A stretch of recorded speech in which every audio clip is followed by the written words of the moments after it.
ನಮಸ್ಕಾರ ವೀಕ್ಷಕರೇ, ನಾನು ನಿಮ್ಮ ಬ್ರಾಹ್ಮಿಣಿ ಅಂಜಲಿ. ಬನ್ನಿ ಜೂನ್ ತಿಂಗಳಲ್ಲಿ ಮಿಥುನ ರಾಶಿಯವರ ಫಲಾನುಫಲ ಏನಿದೆ ಅಂತ ನೋಡ್ತಾ ಹೋಗೋಣ.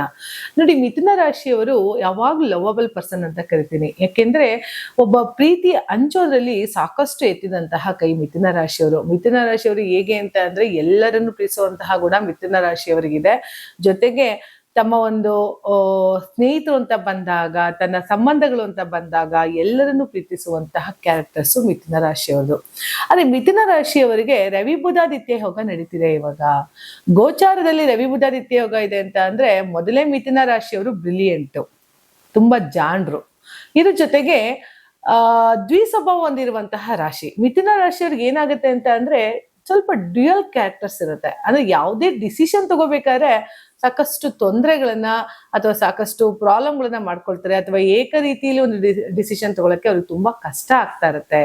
ಆದ್ರೆ ರವಿ ಬುಧಾದಿತ್ಯ ಯೋಗ ಮಿಥುನ ರಾಶಿಯಲ್ಲಿ ಈ ಮಂತ್ ಅಲ್ಲಿ ಇರೋದ್ರಿಂದ, ಸೂರ್ಯ ಕೂಡ ಬುಧನ್ ಜೊತೆ ಸಮಾಗಮ ಆಗೋದ್ರಿಂದ ತಮ್ಮ ಬ್ರಿಲಿಯಂಟ್ ಅಂದ್ರೆ ತಮ್ಮ ಬುದ್ಧಿವಂತಿಕೆನ ಇನ್ನಷ್ಟು ಎನಾನ್ಸ್ ಮಾಡುವಂತಹ ಒಂದು ಅವಕಾಶ ಈ ಮಿಥುನ ರಾಶಿಯವರಿಗೆ ಇದೆ ಅಂತ ಹೇಳ್ಬೋದು. ಎಲ್ಲ ಒಂದು ಕಡೆ ಮಿಥುನ ರಾಶಿಯವರು ಗೌರ್ಮೆಂಟಿಗೆ ಸಂಬಂಧಪಟ್ಟಂತಹ ಯಶಸ್ಸನ್ನ ಕಾಣಬೇಕು, ಅಥವಾ ಗೌರ್ಮೆಂಟ್ ಕೆಲಸ ನಂಗೆ ಸಿಗ್ಬೇಕು, ಅದರಲ್ಲಿ ನಾನು ಯಶಸ್ಸನ್ನ ನೋಡ್ಬೇಕು, ಅಥವಾ ಗೌರ್ಮೆಂಟ್ ಕೆಲಸ ಆಲ್ರೆಡಿ ಮಾಡ್ತಾ ಇರೋರಿಗೆ ನಂಗೆ ಒಂದಷ್ಟು ಪ್ರಮೋಷನ್ ಬೇಕು ಅನ್ನೋರಿಗೆ ಖಂಡಿತ ಒಂದು ಸಾಧ್ಯತೆ ಉಂಟು. ಯಾಕೆಂದ್ರೆ ರವಿ ನಿಮ್ಮ ಒಂದು ರಾಶಿಯಲ್ಲೇ ಕುಳಿತಿರೋದ್ರಿಂದ. ಯಾವಾಗ ನೋಡಿ, ಯಾವುದೇ ಒಂದು ಗೌರ್ಮೆಂಟ್ ಕೆಲಸ ಮಾಡ್ತೀನಿ ಅಂದಾಗ್ಲೂ ಕೂಡ ರವಿ ತುಂಬಾ ಸ್ಟ್ರಾಂಗ್ ಇರ್ಬೇಕು. ಯಾವಾಗ ರವಿ ತುಂಬಾ ಸ್ಟ್ರಾಂಗ್ ಆಗ್ತಾನೋ ಆಗ ಗೌರ್ಮೆಂಟಿಗೆ ಸಂಬಂಧಪಟ್ಟಂತಹ ಕೆಲಸ ಕಾರ್ಯಗಳಲ್ಲಿ ಯಶಸ್ಸನ್ನ ನೋಡ್ತಾ ಹೋಗ್ಬೋದು ಈ ಒಂದು ಮಿಥುನ ರಾಶಿಯವರು. ರವಿ ಬುಧಾದಿತ್ಯ ಸಮಾಗಮ ಅಂತ ಅಂದ್ರೆ ರವಿ ಮತ್ತೆ ಬುಧ ಸೇರಿದಾಗ ಬುದ್ಧಿವಂತರು ಅಂತ ಹೇಳ್ತೀವಿ. ಸಾಕಷ್ಟು ಹುರುಪು ಹುಮ್ಮಸ್ಸು ತುಂಬಿದಂತಹ ರಾಶಿ. ಲವಬಲ್ ಪರ್ಸನ್ ಅಂತ ಏನ್ ಕರಿತೀನಿ ನೋಡಿ, ಅವ್ರು ಯಾವಾಗ್ಲೂ ಮರ್ಕ್ಯುರಿ ತರ ಕೆಲಸ ಮಾಡ್ತಾರೆ, ಸಾಕಷ್ಟು ಎನರ್ಜೆಟಿಕ್ ಆಗಿರ್ತಾರೆ ಈ ಒಂದು ಮಿಥುನ ರಾಶಿಯವರು. ಜೊತೆಗೆ ಮಿಥುನ ರಾಶಿಯವರಿಗೆ ಇನ್ನೊಂದು ಫಲಾನುಫಲ ಏನು ಅಂತ ಅಂದ್ರೆ ಈ ಬುಧ ಮತ್ತೆ ಶುಕ್ರ ಮತ್ತೆ ಚಂದ್ರನ ಕಾಂಬಿನೇಷನ್ ಕೂಡ ಅಲ್ಲಿರೋದ್ರಿಂದ ಈ ಚಂದ್ರ ಶುಕ್ರ ಸೇರಿದಾಗ ಏನಂತೀವಿ, ಮಾಲವ್ಯ ಯೋಗ ಅಂತ ಕರಿತೀವಿ. ಲಕ್ಷ್ಮಿ ಧನಸ್ಥಾನದಲ್ಲೇ ಕೂಡ ಕುಳಿತಿರೋದ್ರಿಂದ ಖಂಡಿತ ಮಿಥುನ ರಾಶಿಯವ್ರಿಗೊಂದು ಪ್ರಮೋಷನ್ ಅಥವಾ ಸಾಕಷ್ಟು ಹಣದ ಒಂದು ಕಂತೆ ಮೊತ್ತವನ್ನ ನೋಡುವಂತಹ ಒಂದು ಅವಕಾಶ ಈ ಮಿಥುನ ರಾಶಿಯವರಿಗೆ ಇದೆ ಅಂತ ಹೇಳ್ಬೋದು.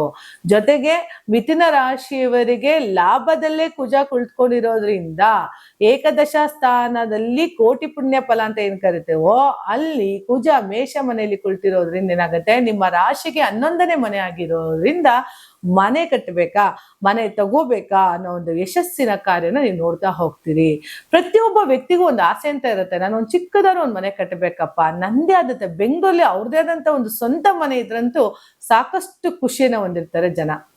ಯಾಕೆ ಅಂತ ಅಂದ್ರೆ ಆ ಮನೆ ಕಾನ್ಸೆಪ್ಟ್ ಹೆಂಗಿರುತ್ತೆ ಜನಗಳಿಗೆ ಅಂದ್ರೆ, ಅದು ಎಲ್ಲಾರು ಇರ್ಲಿ ಹೇಗಾರು ಇರ್ಲಿ ನಂದಂತೂ ಒಂದು ಮನೆ ಅನ್ನೋದೊಂದು ಬೇಕು ಅನ್ನೋದು ಒಬ್ಬರ ಆಸೆ ಇದ್ರೆ, ನಾನು ಅತಿ ದೊಡ್ಡದಾದ ಮನೇಲಿ ವಾಸ ಮಾಡ್ಬೇಕು, ಅತಿ ದೊಡ್ಡದಾದ ಬಂಗ್ಲೆಲಿ ಇರ್ಬೇಕು, ನನಗೆ ಇಂತಿಷ್ಟ ಪ್ರಮಾಣದಲ್ಲೇ ನನಗೆ ಆಸ್ತಿಗಳನ್ನ ಇರ್ಬೇಕು ಅಂತ ಕ್ಯಾಲ್ಕುಲೇಟರ್ನ ಹಾಕುವಂಥವ್ರು ಮಿಥುನ ರಾಶಿಯವರಿಗೆ ಈ ರೀತಿ ಅವಕಾಶಗಳು ಸಿಗ್ತಾ ಹೋಗುತ್ತೆ ಮಿಥುನ ರಾಶಿಯವರಿಗೆ. ಯಾಕೆಂದ್ರೆ 11ನೇ ಮನೆಯಲ್ಲಿ ಕುಜ ಅಂಗಾರಕ ಇರೋದ್ರಿಂದ, ಅಂಗಾರನ ಅಧಿಪತಿ ಯಾರು, ಸುಬ್ರಹ್ಮಣ್ಯ. ಸೊ ನಿಮಗೆ ತಥಾಸ್ತು ಒಂದಾಯ್ತು. ಮಿಥುನ ರಾಶಿಯವರು ಮನೆ ಆಗಿರ್ಬೋದು, ಪ್ರಮೋಷನ್ ಆಗಿರ್ಬೋದು, ಗೌರ್ಮೆಂಟ್ ಕೆಲಸಗಳಾಗಿರ್ಬೋದು, ಇಂತಹ ಯಾವುದೇ ಕೆಲಸ ಕಾರ್ಯಗಳಲ್ಲೂ ಕೂಡ ಮಿಥುನ ರಾಶಿಯವರು ಯಶಸ್ಸನ್ನ ನೋಡ್ತಾರೆ. ಯಾಕೆಂದ್ರೆ ಗ್ರಹಗಳ ಬಲಾನುಬಲನು ಕೂಡ ಅವ್ರಿಗೆ ಹಂಗೆ ನಡೀತಾ ಇರೋದ್ರಿಂದ ದ್ವಿತೀಯ ಸ್ಥಾನ ಅಂದ್ರೆ ಧನಸ್ಥಾನ ಅಂತ ಏನ್ ಕರಿತೀವಿ, ಆ ಧನಸ್ಥಾನದಲ್ಲಿ ಬುಧ ಮತ್ತೆ ಶುಕ್ರ ಚಂದ್ರನ ಸಮಾಗಮ ಇರೋದ್ರಿಂದ ಇಲ್ಲಿ ನಿಮಗೆ ಹಣಕ್ಕೆ ಸಂಬಂಧಪಟ್ಟಂತ ಕೊರತೆಗಳು ನಿವಾರಣೆ ಆಗುವಂಥದ್ದು. ಜೊತೆಗೆ ಎಲ್ಲೋ ಒಂದು ಕಡೆ ಅಡಮಾನ ಇಟ್ಟಿದ್ದೀನಪ್ಪ, ಒಡವೆಗಳನ್ನು ಬಿಡಿಸ್ಕೊಳಕ್ಕಾಗಲ್ಲ ಅಂದಾಗ ಇಲ್ಲಿ ನಿಮಗೆ ಹಣ ಬಂದಾಗ ನಿಮ್ಮ ಮನೆ ತಿಜೋರಿಗೆ ಮತ್ತೆ ಬಂಗಾರ ವಾಪಸ್ಸು ಸೇರುವಂಥದ್ದು ಕೂಡ ಮಿಥುನ ರಾಶಿಯವರಿಗೆ ಖಂಡಿತ ಫಲಾನುಫಲ ಉಂಟು. ಲಾಭ ಸ್ಥಾನದಲ್ಲಿ ಆಲ್ರೆಡಿ ಕುಜ ಕುಳಿತಿದ್ದಾನೆ. 10ನೇ ಮನೆಯಲ್ಲಿ ಅಂದ್ರೆ ದಶಮ ಸ್ಥಾನದಲ್ಲಿ ಶನಿ ಕುಳಿತಿದ್ದಾಗ ಏನಾಗುತ್ತೆ, ಖಂಡಿತ ಪ್ರಮೋಷನ್ ಅನ್ನು ಕೂಡ ನೀವು ಬಯಸ್ಬೋದು ಮಿಥುನ ರಾಶಿಯವರು. ಯಾಕೆಂತಂದ್ರೆ ಶನಿ ನೇರವಾಗಿ ಚತುರ್ಥ ಸ್ಥಾನವನ್ನು ನೋಡ್ತಾ ಇದ್ದಾನೆ.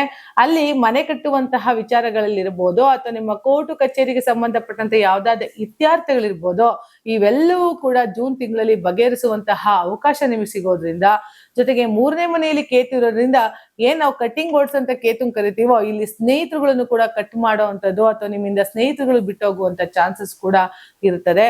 ಎಲ್ಲೋ ಒಂದು ಕಡೆ ನಿಮ್ಮ ಒಂದು ರಾಶಿಗೆ ಪ್ಯೂರಿಫೈ ಮಾಡ್ಕೊಳ್ಳುವಂಥದ್ದು ಅಥವಾ ನಿಮಗೆ ನೀವು ಏನು ಅನ್ನೋದು ಪಾರದರ್ಶಕತೆಯಲ್ಲಿ ಗುರುತಿಸ್ಕೊಳ್ಳುವಂತಹ ವ್ಯಕ್ತಿತ್ವ ನಿಮ್ಮದಾಗೋದ್ರಿಂದ ಖಂಡಿತ ಮಿಥುನ ರಾಶಿಯವರಿಗೆ ಒಳ್ಳೇದಾಗ್ತಾ ಹೋಗುತ್ತೆ.